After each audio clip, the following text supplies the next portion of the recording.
Hola a todos, soy Miguel Don Gil, bienvenidos a Secreto sin Confesión, el Observatorio de la Realidad Espiritual Internacional.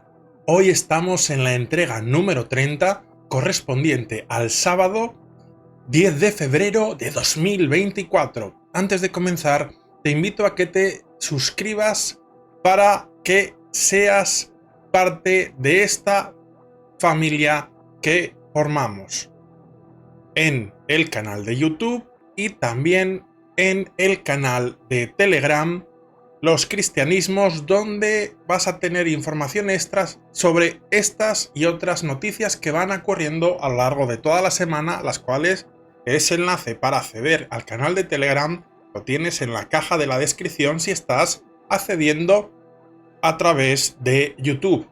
Las noticias que tenemos esta semana son muy interesantes, así que comenzamos. En primer lugar, obedece totalmente la prelatura del Opus Dei al Papa Francisco, y no solo al Papa Francisco, sino en la historia del Opus Dei desde San José María hasta Monseñor Ocariz. Y lo que pudiera parecer evidente se destaca esta semana por lo siguiente.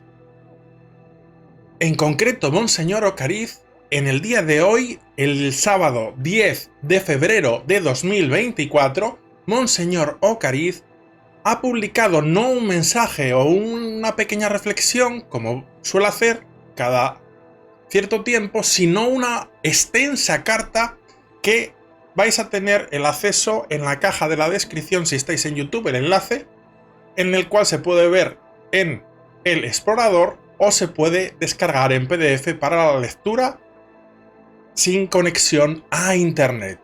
Y esta carta se centra en concreto en la obediencia. En concreto es que se titula Obediencia. Muchas personas, en el contexto de los cambios en la organización y en el funcionamiento del Opus Dei, dada todas las reformas que ha introducido el Papa Francisco desde el 2022 hasta el presente, se han debatido en el hecho de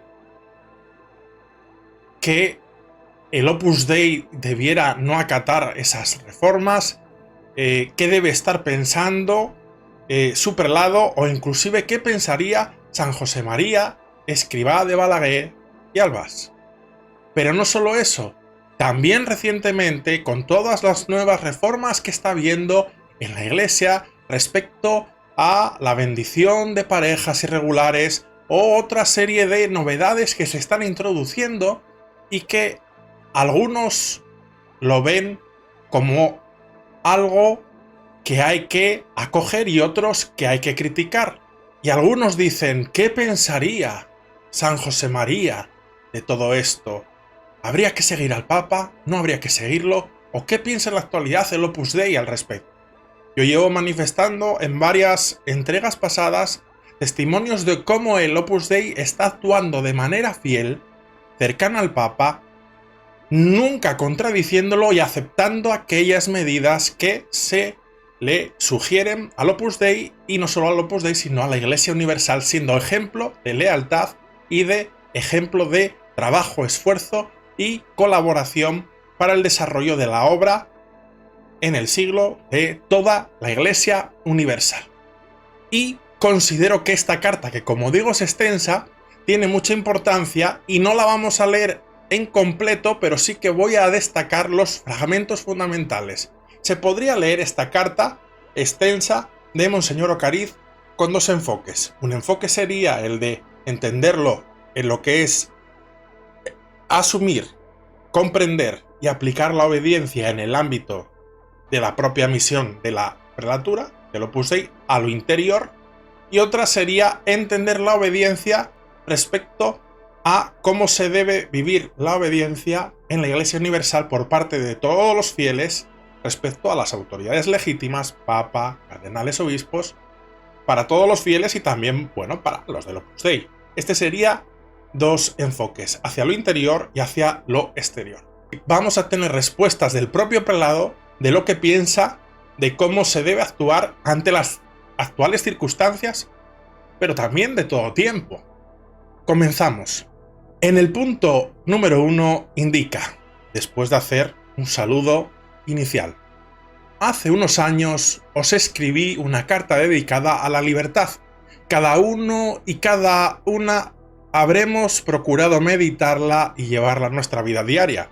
Os recordaba entonces que estamos llamados a hacer las cosas por amor, no simplemente por obligación. Más adelante indica: sin embargo, sabemos muy bien que en realidad la verdadera obediencia es una consecuencia de la libertad, y que además, frente a lo que cabría esperar con una mirada simplemente humana, la obediencia cristiana revierte en una libertad cada vez mayor. Es decir, que de manera libre elegimos obedecer. Ese sería el concepto cristiano. Expone Monseñor Ocariz. Saltándonos el punto 2, vamos al punto 3, indica: en estas páginas deseo invitaros a que meditemos juntos en algunos aspectos de la virtud de la obediencia, tan central en los misterios de nuestra fe y al mismo tiempo tan presente en la vida de cualquier persona. La necesidad de obedecer es una realidad humana a muchos niveles, pues existen leyes y normas obligatorias, desde el contenido de la ley natural hasta las leyes de convivencia civil. Más adelante indica: en este sentido análogo también se considera obediencia el que una persona siga su propia conciencia y, en un sentido aún más amplio, cabe llamar obediencia al hecho de seguir determinados consejos espirituales. Y añade: como es fácil comprobar, pues estamos metidos de lleno en ella, la cultura actual raramente considera la obediencia como algo positivo. Yo diría como una virtud. Bueno, él dice como algo positivo. Se la ve más bien, se refiere a la obediencia, como una necesidad a veces ineludible que se procura evitar lo más posible, porque parece contraria al gran valor de la libertad. A esto se suma el hecho de que en no pocos ambientes hay una cierta crisis de las figuras de autoridad. Cabe destacar esto que está diciendo ahora. Repito, a esto se suma el hecho de que en no pocos ambientes hay una cierta crisis de las figuras de autoridad. Esto podría aplicarse en la realidad actual a nivel de lo civil, pero también a nivel de lo espiritual. Vemos, por ejemplo, las críticas que recibe el Papa Francisco. Continuamos. Y una concepción de la dependencia como algo negativo. Así, por ejemplo, la mayor sensibilidad actual ante cualquier tipo de abuso de poder, siendo en sí misma muy positiva y necesaria, puede poner a veces en tela de juicio injustamente toda forma de autoridad. En realidad, sucede que existe una especie de tendencia innata a la desobediencia, herencia del pecado original, afirma Monseñor Ocariz. Aquel momento en que el hombre, tentado por el diablo, dejó morir en su corazón la confianza hacia su Creador y, abusando de su libertad, desobedeció al mandamiento de Dios. Y continuamos, señor Ocariz. Para comprender el valor más alto de la obediencia y su conexión existencial con la libertad, necesitamos situarnos por encima de esos niveles necesarios de obediencia en la sociedad humana y contemplar a Jesucristo. Es decir, Monseñor Ocariz nos lleva a que nos centremos en Jesucristo como ejemplo. Y ahora se va a centrar en el concepto de obedecer a Dios. Obedecer a Dios, es decir, la obediencia en lo espiritual. En el punto 4 indica: en este sentido absoluto, solo Dios es digno de obediencia, siempre y en todo momento, porque solo Él conoce plenamente el camino que a cada uno de nosotros nos lleva a la felicidad. Salto algunas líneas e indica: de alguna manera toda la revelación bíblica es una pedagogía hacia la obediencia más inteligente y más libre, lo que nos lleva a la plena realización de quienes somos al identificarse nuestra voluntad con la de Dios en un sí sin condiciones. Y líneas más tarde nos indica: Cristo mismo se nos muestra como el Hijo obediente. Es el ejemplo de esa obediencia inteligente. Más adelante indica: pero no es solo la muerte de Cristo en sí misma la que nos ha alcanzado la salvación, sino su obediencia libre y amorosa al Padre para hacerse uno de nosotros y dar la vida por cada uno. Tenemos que tener presente que Jesucristo acepta el Calvario, el sufrimiento, porque su Padre se lo ha pedido. Es la voluntad de su Padre y lo acepta voluntariamente.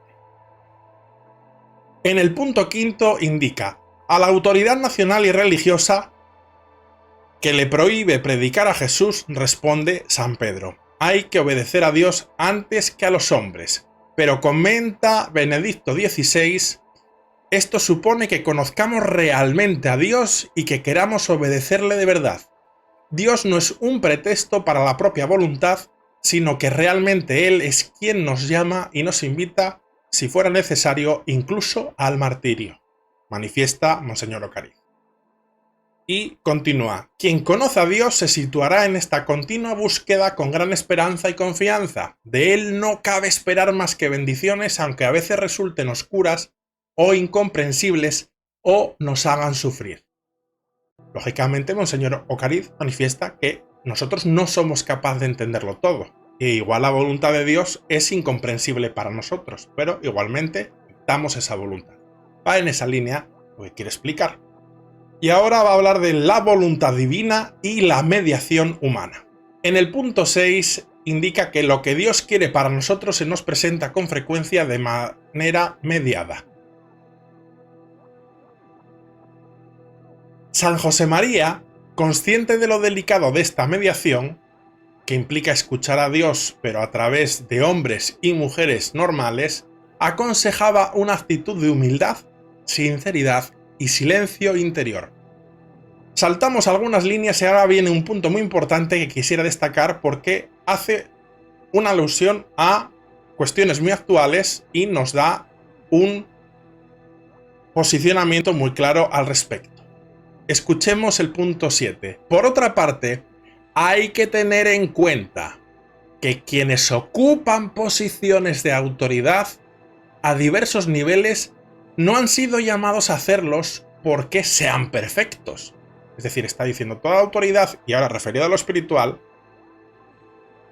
indica el que tenga la autoridad no significa que sea perfecto, pero ha sido llamado a ocupar esa posición. Y continúa Monseñor Ocariz: no acudimos a la autoridad por sus cualidades, pero ¿acaso le obedeces por sus condiciones personales? Esto tampoco, líneas más adelante, continúa, quiere decir que no puedan equivocarse, que nos dan indicaciones o consejos. Ellos son muy conscientes de esto y en su caso pedirán perdón. Se refiere en el caso de que se equivoquen. Pero está indicando que a la autoridad espiritual se la respeta, que aquellos que ocupan la autoridad no tienen por qué ser perfectos, pero han sido llamados a ocupar ese lugar y hay que hacerles caso. Y que si es que en algún momento pueden haberse equivocado, ellos mismos se darán cuenta de ello y pedirán perdón, pero que la posición de cada uno es el deber de hacerles caso, es decir, ser obedientes. Con esto estaría indicando claramente a todos los miembros del Opus Dei, a todos los que lean esta carta y a todos los que le quieran escuchar, que sean cristianos, que hay que ser fieles a la autoridad de las autoridades legítimas, y en este caso podríamos decir, como un ejemplo concreto, a la del obispo de Roma, a pesar de que consideremos que pueda tener algún defecto o no lo tenga, no por ello deslegitima su autoridad. Esto da una respuesta clara a muchos que son críticos a este respecto. La posibilidad del error, de un modo u otro, según la entidad del asunto y del ámbito del que se trate, siempre podemos vivirla con inteligencia y sinceridad, en un contexto de fe y de confianza sobrenaturales, también con humildad, porque es razonable dudar, al menos un poco, de nuestro propio juicio y dialogar confiadamente con la autoridad cuando nos parece que se ha tratado de una equivocación. Es decir, no presuponer que nuestro juicio es totalmente perfecto, sino que nosotros mismos podemos estar errando en nuestro razonamiento y dudar de nuestra propia capacidad de entendimiento y ver que la autoridad puede estar en razón aunque nosotros no lo entendamos. Y habla de que es bueno ese diálogo con la autoridad para, de manera fraterna, hablar de esa cuestión. Y continúa, Santo Tomás por su parte explica que la obediencia es la virtud que inclina a cumplir el mandato legítimo del superior en cuanto que esa obediencia manifiesta la voluntad de Dios. Naturalmente, no todo legítimo mandato es necesariamente el mejor posible. Sin embargo, la obediencia será entonces camino de fecundidad porque a veces el Señor da más valor sobrenatural a la humildad y a la unidad que al hecho de tener más o menos razón. Continuamos, señor Ocariz. Avanzamos bastantes líneas y me centro ahora en un punto que también es muy actual y muy importante, que es el punto 10. Indica Monseñor Ocariz. Pero podemos preguntarnos, ¿es posible obedecer sin entender o incluso teniendo una opinión distinta sobre un asunto? Y esto podría aplicarse a las actuales reformas introducidas en la Iglesia, que muchos son críticos con el Papa Francisco. Repito la pregunta, que es muy interesante. Se pregunta Monseñor Ocariz, ¿es posible obedecer sin entender o incluso teniendo una opinión distinta? Es decir, no estando de acuerdo sobre ese asunto, obedecer. ¿Es esto posible? Pues él indica, es evidente que sí. Y también entonces, quizás aún más, puede hacerse por amor y por tanto con libertad. Aquí a menudo junto con la caridad entrará en juego la fe. Obedezco sin comprender o sin ver las cosas del mismo modo cuando acepto que la indicación me viene de personas prudentes que pueden juzgar mejor que yo mismo, o cuando acepto que, una vez ponderadas las cosas, es necesario tomar una decisión y que corresponde a alguien hacerlo. Cuando vemos la gracia del Espíritu Santo en ese juicio y en nuestra disposición a aceptarlo, la obediencia se manifiesta como un acto de fe. Y continúa líneas después Monseñor Ocariz. Si ante las dificultades y sufrimientos nos encontramos desconcertados sin comprender, nos ayudará a contemplar a Jesús, que en su naturaleza humana ha querido padecer también ese sufrimiento. Y ahora va a tratar otro aspecto importante, líneas después, que es el de la obediencia unido a la confianza, que es el punto 11. Indica, obediencia y confianza también se reclaman mutuamente hasta el punto de que cuando son genuinas, se pasa de una a otra con naturalidad. Allí donde hay confianza, consultar el juicio de otro y, si es el caso, aceptarlo, hacer lo propio, suele ser una manifestación normal de que se quiere escoger lo mejor. Al contrario, cuando se debilita la confianza, la obediencia corre el riesgo de transformarse en algo puramente externo, formal y distante. Por eso, para facilitar una obediencia sana es imprescindible un clima de afecto y de benevolencia. Quizás en esta realidad presente de la Iglesia, en que parece que todos los hermanos, todos los miembros de la Iglesia, laicos, obispos, cardenales, lo que sean, los miembros de la jerarquía, dudan unos de otros, sea bueno aplicar este principio. Fomentar la obediencia y la confianza. San José María señalaba que la confianza es la clave para construir una amistad entre padres e hijos. Lo pone como un ejemplo Monseñor Ocariz. Y líneas después indica, en la misión de crear un clima de confianza, tienen mayor responsabilidad quienes ocupan una posición de autoridad en la familia o en un grupo. Y ahora, líneas después, va a hablar de la obediencia y de la fecundidad apostólica. Esto lo trata en el punto 12 de esta carta. Indica, el Señor aprendió por los padecimientos la obediencia y, llegado a la perfección, se ha hecho causa de salvación eterna para todos los que le obedecen. La salvación como fruto de la obediencia de Cristo hasta la muerte en la cruz ilumina también la relación entre la obediencia y la fecundidad apostólica de nuestra vida. Y líneas después, en el punto 13, continúa, en la misión apostólica podemos y debemos tener una personal y amplia iniciativa fruto del amor a Dios y a los demás, a la vez desarrollar, siguiendo a quien las dirige, tantas actividades organizadas en los centros de la obra, desde la fidelidad a los medios que nos transmitió nuestro Padre, se refiere a San José María. Todo esto sin olvidar que el medio principal será siempre la oración. La oración es nuestra fuerza, no hemos tenido nunca otras armas.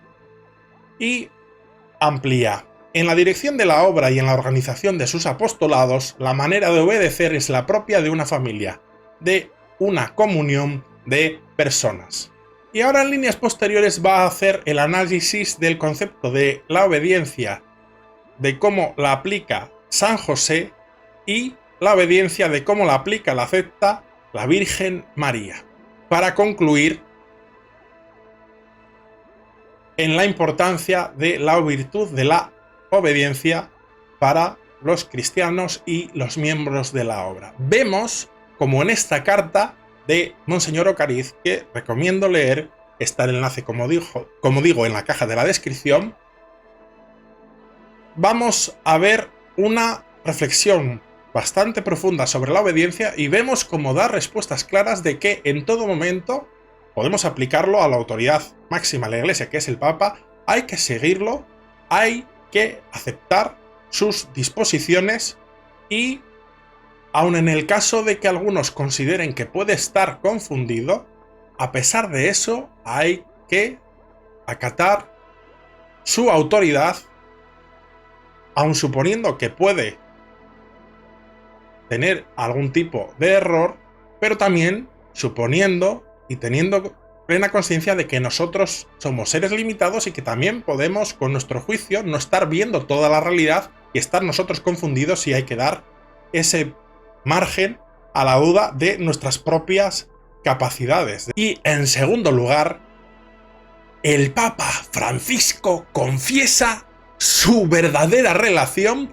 con Benedicto XVI en un libro. Sí, en un libro que va a salir en próximos días. En concreto, el libro va a salir el 3 de abril, el próximo 3 de abril, y tiene 330 páginas. A través de una entrevista que le han realizado y que él ha autorizado, cuenta con todo lujo de detalles cómo ha sido el periodo de su pontificado, casi 10 años, en los cuales ha convivido con el Papa emérito Benedicto XVI, y cuenta de primera mano cómo ha sido, con todo lujo de detalles, esa relación y cuál es su opinión respecto al papel de Benedicto XVI. Como algún fragmento que ya se ha desvelado indica, Benedicto y yo mantuvimos una relación muy profunda y quiero que se sepa. Quiero que se conozca sin intermediarios. Quizás esto lo diga por el libro que recordemos que hace un año el secretario personal de Benedicto XVI publicó y que causó cierta polémica, porque en algún momento podía dar a entender de que hubo algún momento de fricción entre el Papa emérito Benedicto XVI y Francisco, y también el testimonio de otros colaboradores que puedan salir en un futuro. Él dice que quiere que se conozca de primera mano cómo fue esa relación. Una relación que él manifiesta que fue muy estrecha. El Papa Francisco, por tanto, rompe su silencio sobre Benedicto XVI y, un año después de su muerte, habla en este libro, entrevista, con el vaticanista Javier Martínez Brocal sobre su relación con el anterior Papa. El Papa Francisco, el sucesor, mis recuerdos de Benedicto XVI, así se titula. Francisco habla sobre esa convivencia durante una década de el Papa emérito y el Papa titular en Roma. Así, a lo largo de esas 330 páginas, el Papa cuenta con naturalidad cómo fueron esos años, sin esquivar las polémicas y dificultades que se dieron a lo largo de esos años. A lo largo de varios encuentros, Martínez Brocal y el Papa abordan la relación mucho más fluida de lo que se piensa entre el Papa emérito y su sucesor. Indica Francisco, por ejemplo, a veces yo tocaba un tema, otros los sacaba Benedicto, recuerda Francisco. Y añade, estoy preocupado porque esto que pasa aquí, hablábamos de todo, con mucha libertad. Cuando yo le planteaba una cuestión, me decía, pues habría que mirar por acá o por allá. Recuerda Francisco, es decir, Francisco manifiesta cómo le pedía consejo y siempre Benedicto, en sentido positivo, le indicaba, pues habría que reflexionar sobre una solución en este sentido o en el otro. Le daba, digamos, que sugerencias para que luego él tomase la decisión final. No le daba, pues digamos así, como una imposición. No le daba eso, sino que le daba sugerencias. Y es que, tal y como confiesa Francisco, Benedicto ampliaba el campo. Tenía esa capacidad de ampliar la visión para ayudarme a tomar una buena decisión. Nunca decía, no estoy de acuerdo. Sí recuerdo que decía, esto está muy bien así, pero habría también que tener en cuenta esto otro. Por eso dice que ampliaba el campo de visión. Y en tercer lugar, una mujer obispo anglicana se encarga de formar a los cardenales en la Santa Sede. Sí, y esta noticia puede sorprender, pero es totalmente verídica.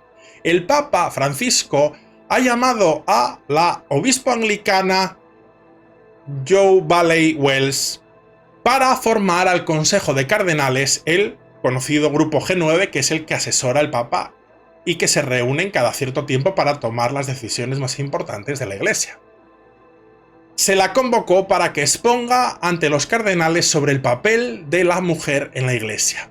El Papa también invitó a la salesiana Linda Pocher para que los cardenales asentasen conceptos respecto al papel de la mujer en la Iglesia y ayudarles así a, como ya manifestó, pues a asentar conceptos que tengan una amplitud mayor de información para luego tomar decisiones oportunas. Pero la noticia, y tal como ha saltado a la prensa, es cómo el Papa Francisco llama a no solo una, que si ya fuese obispo anglicano llamaría la atención, pero es un obispo anglicano que es mujer.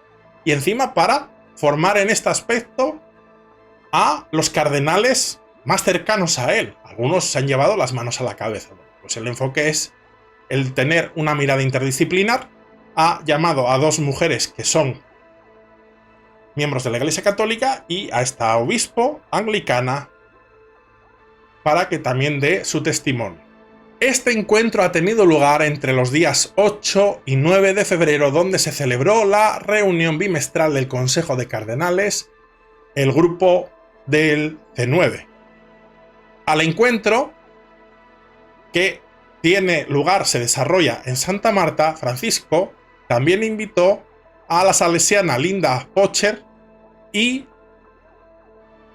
podemos entender que si las invitó para hablar del papel de la mujer en la Iglesia es porque el papel de la mujer en la Iglesia es una preocupación para el Papa Francisco. Lo demuestra con sus invitadas a las dos últimas reuniones del Consejo de Cardenales, porque ya en la anterior también invitó a expertas, especialistas, teólogas. ¿Esto qué quiere decir? Pues que el Papa quiere seguir profundizando en el papel de la mujer en la Iglesia. Alguien dirá, ¿está pensando ya en las ordenaciones diaconales? No se sabe, simplemente que quieran profundizar en el papel de la mujer en la Iglesia y lleva ya dos reuniones del Consejo de Cardenales que le asesoran, pues invitando a mujeres expertas teólogas y también obispos anglicana para que les den información y tener más amplitud de conocimiento para profundizar en las decisiones que se tengan que tomar. Y en cuarto lugar, se ordena a un hombre casado como sacerdote en la Iglesia Católica en Bélgica. Sí, y esta noticia, que quizás a algunos le ha sorprendido, hay que tomarla con total naturalidad porque hay que explicarla para ver que no es nada raro. La Iglesia Católica de Bruselas sí que es cierto que marca un hito histórico al celebrar esa ordenación de un hombre casado al sacerdocio, que es el diácono David Nas, un hombre casado y con 3 hijas. Pero hay que tener en cuenta que no pertenece al rito latino, sino que pertenece al rito caldeo oriental, en el cual se permite la ordenación de hombres casados y está en plena comunión con la Iglesia Católica, con el Papa, es parte de la Iglesia Católica. La ceremonia estuvo presidida por su importancia por el cardenal Sacco, que es el patriarca caldeo, y concelebrada por el arzobispo de Malinas, Bruselas, Luc ter Linden y el obispo de Quedlinburg junto al obispo auxiliar de Bagdad, Mar Basel, y el metropolitano de Hamad, Turquía, Mar Sabri Sanar. Los fieles católicos caldeos, que son parte de la Iglesia Católica, tienen permitido el celibato opcional, pero una ceremonia como esta sí que es cierto que nunca se había celebrado en Bélgica, es decir, en el exterior de la región que le corresponde al rito caldeo, por tradición. De ahí la sorpresa y que los medios se hayan titulado "En la Iglesia Católica en Bélgica se ordena a un hombre casado". ¿Qué es esto? Pero no, claro, es que hay que entender que no es dentro del rito latino, es dentro del rito oriental. Todos los ritos orientales, que hay unos 14 dentro de la Iglesia Católica Universal, en todos se permite que un hombre casado acceda al sacerdocio. No que un sacerdote se case, sino que un hombre ya está casado acceda al sacerdocio. Y es así como se ha celebrado, y adelantándose a las posibles críticas, el cardenal Sacco invitó a todos a preocuparse por los demás sin pensar en cambiarlos, y encomendó a David Nash, el nuevo sacerdote, a someterse con dulzura a la autoridad del arzobispo de Bruselas sin tener miedo de tomar decisiones claras. Tras su consagración, Nash se dirigió a primera fila para besar y abrazar a su mujer y a sus pequeños. Y en quinto lugar, el cardenal español, que estuvo 2 días desaparecido en Panamá, pide perdón. Ya comentamos en la anterior entrega, en la entrega 29, cómo había desaparecido y que 2 días después se le encontró desorientado en su coche en medio de una zona boscosa, pero que estaba bien. Se le revisó a nivel clínico para ver que todo estaba correcto y se dio la noticia de que se le había encontrado sin ningún tipo de problema. Pues bien, el sábado se dio esta información, y el domingo pasado, el propio cardenal José Luis Lacunza, ese domingo 4 de febrero, manifestó perdón y disculpas por ese hecho y agradeció las expresiones de solidaridad que había recibido. En sus propias palabras, indicó: "Quiero ofrecerles disculpas y pedirles perdón por el disgusto que les causé en días pasados". El disgusto por haber desaparecido. El cardenal, recordemos, desapareció el martes anterior tras salir de su oficina a 400 kilómetros al oeste de la capital panameña, lo que llevó a la fiscalía a abrir una investigación.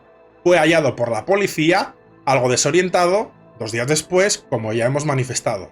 E indica: "Fue una trastada estúpida que no hice cuando tenía 15 años y la he hecho ahora que voy a cumplir 80", indicó el cardenal. "¡Qué barbaridad! Cuanto más viejo, más pendejo", agregó. Alguien puede pensar, y hay un sector más crítico, que en estas palabras estaría manifestando que se escapó y tuvo algún tipo de escapada por algún tema privado que se deba ocultar, algún tipo de, inclusive de amorío, de relación, lo que fuere. Esto no tiene fundamento. Lo único que está diciendo es que se fue sin avisar y que nunca lo había hecho nada así, ni de joven, y que pedía perdón. El suponer que hay algo raro detrás de ello me parece absurdo. Hay que quedarse con la información, y la información que ha revelado hasta la propia fiscalía y la policía. Se desorientó, se perdió, no llevaba el teléfono, hasta ahí es lo que sabemos. El empezar a pensar siempre en negativo y decir qué había detrás de eso, qué iba a hacer en secreto, y ver ya un montón de posibles cuestiones depravadas, es un absurdo y no es de buenos cristianos, en mi opinión. En sexto y último lugar, preocupación del Papa Francisco por la doble moral que se da en algunos fieles. Y esta noticia es breve, pero es sintomática. El Papa Francisco manifestó en un encuentro lo siguiente, y da que pensar. Nadie se escandaliza si doy la bendición a un empresario explotador y sí si se la doy a un homosexual. Todo esto va en relación con la cuestión de fiducia súplicas y la bendición de parejas irregulares. Y el Papa manifiesta esto. Como nadie se escandaliza si da la bendición a una persona que puede ser un empresario explotador, pero si le da una bendición a un homosexual, la gente se lleva las manos a la cabeza.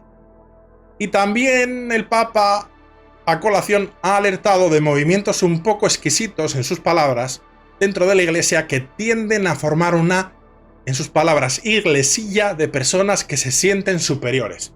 Es decir, con una superioridad moral y que juzgan a todos los que no son perfectos en su entender como ellos. Hasta aquí las noticias de esta semana. Vemos cómo han sido muy intensas e interesantes. Me encantará ver vuestra opinión, siempre con respeto. Podemos opinar y como siempre os responderé a todos vuestros comentarios. También os invito a que en la caja de la descripción tenéis el acceso al portal informativo plural e independiente Los Cristianismos, que accedáis a él y veáis toda la información de noticias que salen a lo largo de la semana. Y para aquellos que estáis a través de la versión de audio podcast, pues para dar vuestra opinión, vuestros comentarios, etcétera, etcétera, acceder a través de las diversas redes sociales y podéis hacerme llegar vuestros comentarios. Sin más, me despido de todos vosotros con un gran abrazo.